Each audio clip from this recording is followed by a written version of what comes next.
wasn't quite dawn when Cleopas and his friend were on their way back to their village with a crushed heart, trying to arrive there before sunset.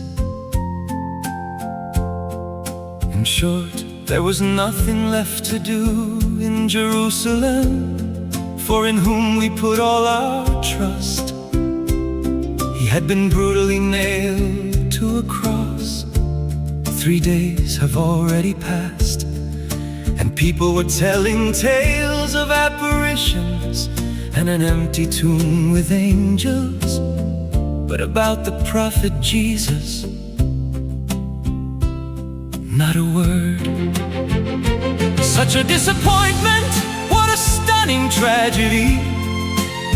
It was just too beautiful to be real. That's why we decided to go back to Emmaus. Everything was nice while the experience lasted. Now it was time to wake up to reality and face the awful criticism from our relatives. We stopped halfway to Emmaus to discuss some plans to rebuild our lives, projects without God or messianic promises. In short, what is the point of believing in ephemeral ideas if there is no one to carry them out in Jerusalem? Suddenly a stranger joined the conversation uninvited. What an inopportune guy and what an inquisitor. Why were our faces looking so afflicted? Why were our hearts so much broken by frustration? At this line of questioning, Cleopas was very bitter and pulled off his poison against the stranger on the road. In short, how could this pilgrim even know if you could clearly see that he was not from this region? That's why he didn't realize the seriousness of the situation. Jesus the Nazarene had just been executed, even though he had so many people healed. How could not mourn the death of Jesus the Nazarene if our dream was crucified in his hands, that of a total deliverance of Israel from the Romans? Without a savior leading them, they had all disbanded. And as it turns out, Jesus' body could not be found. What a painful and sorrowful situation. How can we believe in an empty tomb? It wasn't quite dawn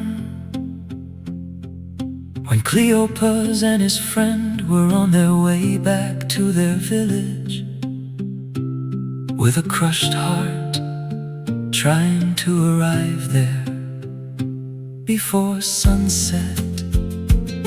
Yet there was something about the stranger's attitude, who by using direct and clear words he explained to us from the Holy Scriptures with genuine references the reasons behind the Nazarene's awful death.